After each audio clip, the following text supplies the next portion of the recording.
important. Well, welcome back, everyone. We are so glad that you've joined us for this session of Strong at Home. Carol Slatas is already here with us, and we have had several good conversations. And if you missed them, hopefully you will go back and find them again. For those of you who don't know who I am, I'm Dr. Brenda Murphy, and I'm an educational psychologist with Sail Away Learning and Academy. And one of the things that we do through Sail Away is help families and parents, no matter where their child is learning, to be strong at home. Because even if parents have the best situation where there are great teachers and support at school, it becomes even better when they have support at home too. So there's a great parent teacher, school, home relationship. Would you agree with that, Carol? I do. I'm nodding my head over here like, yes. This is so important. And I am so excited about having Carol here because I have so many questions about how to formulate that relationship on a stronger foundation. And one of my questions that I've wondered is, how can parents and children develop a stronger relationship in their communications to help that strong parent-child relationship develop and start around what's going on at school? So, Carol, what would you suggest that parents could do? Help us. Help you. Okay, help you. Let's see, something they could do. I think it goes down to asking the right questions. You know, if your child isn't just naturally opening up, and I will say developmentally, I think it's normal as they get older for them to not share as much as when they're younger and stuff. So that's normal to get that out there. But if you ask the right questions, it can foster a really good conversation. Yeah. And also, I think that the title of this one is Let's Talk, the Power of Check-in. Yeah. And so the questions, it's important to ask the right questions. And when we were talking about having this kind of a conversation, how important it is for parents and children, that it's something that's very normal and easy and regular. It's kind of like when I was in my graduate studies, one of the professors always started with a check-in. Right. And that check-in opened up a conversation that most of us sometimes led to things that we had no idea would come up, but they became so rich in that relationship. So this is part of developing this rich relationship with children. So how are we going to do that, Carol? You were saying that we have to ask questions, but how do we know what questions to ask? Yeah, that's really important. So, I mean, one thing that you mentioned is that your professor had always asked that. So I think what that kind of brought up for me was the ritualizing things. Yes. We ritualize that which we value. Right. So I'm a school counselor, but I'm also an inventing self coach. And that's one of the things we talk about a lot is we ritualize what we value. So do we value this ongoing relationship and communication with our child? So if we ritualize that, then we're saying this is important. This is something that we're always going to do. So I think that's important to say, we're going to set aside this time. And, you know, depending on your schedule and stuff, that it might be every day, but it could be at least every week where we are for sure going to be checking in. And then those questions that you ask, I think there needs to be this fine balance of it being open-ended, but yet specific. So I know that sounds a little bit like an oxymoron, but open-ended in the sense that it's not a yes or no question, but specific enough that it's not so broad that they're like, well, I don't know where to begin. You know, it's like when you ask someone on the street and you say, how's your day? Like everyone's like, oh, good. How's your day? Good. You know, no one really kind of gets into it. But if you ask them a specific question, then you're more likely to get a specific answer. So checking in with them about what did they do that day? What are positive things that happened? And also not being afraid to ask about things that maybe didn't go so well. You know, making sure that you are a place of non-judgment, that you are a place for support and help, and that if something's not going really well, that you're not the person that you only have to talk about good things with, but that you're the parent that you can talk about struggles with as well. I wanted to, you have a great graphic to help parents, I think, to work into this, Right. so that with the check-in, it can be many different topics, and what I like about this circle that you've given us here is that you could jump in anywhere with a quick idea, like so what did, let's see, you had your project, you gave that project today. How do you feel that it went? Yeah. How was the results? What happened? And then let's say that's talking about the results. Then you could say, well, what did you actually do? So that was the actions. How are you feeling about that? I mean, ultimately, as a parent, I think it's really important to allow your child to share how they're feeling. So you want to get them to the point where they're able to share how they're feeling. That's the most important. So whether you jump right in there, you can just jump right into that, but you also can talk about what are some things you did today, and then what happened. Another way of saying the results is like a consequence, and also seeing that talking to your kids about consequences can be both positive and negative. So a lot of times we think about consequences as being negative, like punishments and things like that. But there can be positive things. So, who did you sit with at lunch today? Well, what was the results? Did you make a new friend? Did you talk to someone new? Did you include someone? Something like that. So results can also be positive. So I love this graphic I have in my office. I have it as a worksheet, but I also have a big bulletin board with pictures and stuff that go along with it. And it's interactive, that I have an arrow that's with a push pin, and you can move it around in any different situation. So especially if if your child's actions have gotten them in trouble or anything like that, you want to ask them legitimately, what were you thinking, but not in a way like, what were you thinking? But what were you thinking? So a lot of times people think your feelings come first and then you think about how you feel. But if you were to put a number on this circle, the number 1 would be at the top, where your beliefs and your thoughts. So even though the amount of time between your beliefs and thoughts impacting your feelings is very, very instant almost, it is first. So if you can talk with your child about shifting their beliefs or shifting their thoughts about the situation, that will impact how they're feeling about it. So if they're feeling negative, you could go backwards and say, well, what were your thoughts and beliefs about that? And then you can say, well, how can we shift those thoughts and beliefs that might result in you feeling differently about that? So that's really powerful. That is really powerful, because although I know that we do have control within ourselves over both our thoughts and our feelings, I think the sense is that feelings can sometimes overwhelm us and carry us away with the moment.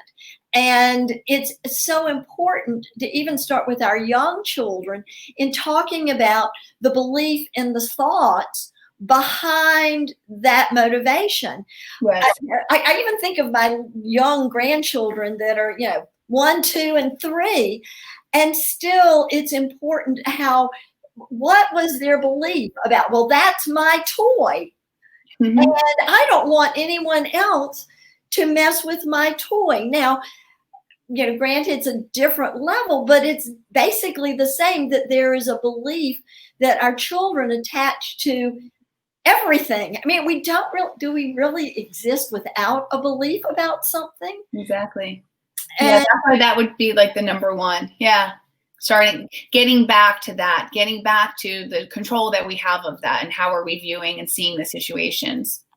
Yeah, because really, I love that that's at the top, because that, I think, empowers individuals, but as we discuss it with our children and we set this as an expectation, it empowers them to understand this relationship between what they're thinking and what they're believing about something, and then the feelings and the actions and the results. They really do have that circular, consequential effect. Yes. And I like that if we establish this kind of routine or ritualization of check-in, then whether what occurs on this circle in a day can be either affirming or positive or kind of even neutral, that's okay, because what it's doing, bottom line, is this is developing that rich relationship with children, so that when there are actions or results that are more that have a larger impact on our life, then you have developed through this simple check-in process of having a relationship that's open and honest and non-judgmental. I think that's really so important. Can you speak a little bit more about that non-judgmental attitude that as parents it would be so important for them to have? Yeah, we want to be a place of comfort and support for our kids. And ultimately you want, my goal, I'm a parent of 2 boys, and my goal is for them to be independent and to have these skills to do on their own. Right? Isn't that our job, is to ultimately raise them to be successful, independent, right? And so when you start doing this with them and showing them how to do it, ultimately you're modeling how for them to do that for themselves, and for how to them to shift their thoughts and their feelings and to be in control of it. So one of the big things is with your feelings, if you are hyper upset about anything, right? It somehow in our brains, there's like this cutoff in our ability to think clearly. Doug might be able to talk about that a little bit more, what exactly happens with the neuroscience and stuff. But when it comes to our feelings, and when I talk with students about it, I think about that character in the movie Inside Out with anger, how he's got the fire flying out of his head and stuff. And he thinks he's very impulsive. And the reason he's impulsive is because he's kind of turned off his ability to think clearly. And he's just acting on those feelings. So if your child is really upset, the check-in time can be a really good time to address something that happened either earlier that day or even earlier that week, because they're in a calmer place. The other thing is you're in a calmer place. When I think back to when my children were younger and I would put them in timeout, it was more for me than it was for them, because I was afraid that I was going to say, like, create some punishment that was way beyond what was necessary at that time, or I was going to say something that might be unkind or anything. I needed that chance to calm down. So if you have that ritualized check-in time, that is your growth time. You can't think clearly when you have heightened emotions. So if you have that separation of time, then you have your ritualized check-in time to kind of see how things are going. Yeah, what I love, and I'm going to try to maybe, if I can, I'm going to try to zoom in, that this is like the iceberg. And we all know that the iceberg, we say the tip of the iceberg, right? That's only a small thing. And so often all we see is anger. Right. And so this, I just love, these are so many things, other feelings and emotions that we have to give expression to, that we have to name. I as a literacy person, naming things is really important, which is ascribing a word to something. Yeah, and I think it's our job as parents to increase your child's emotional vocabulary. Like a lot of children, they think this just sad or mad. You know, I'm sad, I'm mad, I'm happy. Like that's it. But there are so many, when you look at this iceberg, just under angry, you're acting angry because you felt rejected or you are annoyed. You could act angry because you're annoyed, or for me, I know if I'm frustrated, I might appear to be angry. So when you help them look at all of those that vocabulary, I know this is a resource that I print out and give to parents. I give to students all of the time because it gives them that vocabulary to better understand. And you know what I've found as a counselor, but also as a parent, if you try to label something and that's not what it is, the child will just say, no, it's not really that. I felt this. Most of the time you'll be right. Yeah. Like, it sounds to me like you're really, you were really offended. There's offended right there. Sounds to me like you were really offended because this and this and this happened. And they might say, yes, I was offended. That's exactly what it was. Or they might say, no, I wasn't really offended. I was really stressed, you know? So it's this visual can be a really helpful tool, and you might kind of keep it as in a little station for your check-in time. We will have that posted for you on Sail Away's, either our Facebook page or our website, with a lot of our other resources, because Carol is giving us some amazing ones. And this is so speaking to me. I know we are out of time, but look at all the things, and especially right now, lonely. They could be angry because they're lonely is really what it is. Depression is a really important thing. Grief, sorrow, helpless. So that in reality, we often discipline, or I even use the word punish. I hate that word, but I know that we often do for anger, because we say you should control your temper, when in reality, it's all of this that's going on under the surface that needs to be addressed, is important to be addressed, so that we can develop these strong relationships and grow and develop with our children into healthy, productive adults. Man, Carol, you have given us so much to think about. Wow, I have one thing that we're going to end with, and we will continue with our conversations in a few other topics, but because our time is over, we're over time, we should go longer, that I really want to say. And indeed, I do believe that when we are able to have these check-ins, this kind of conversation with our children, that the Lord will bless you and he will keep you. The Lord will make his face shine upon you and be gracious to you, that the Lord will lift his countenance upon you and give you peace. And I believe with all my heart, when we put these things in place, there will be a peace in our homes, in our society, that pass all understanding. Thank you so much for these words of wisdom, Carol. Thanks for having me.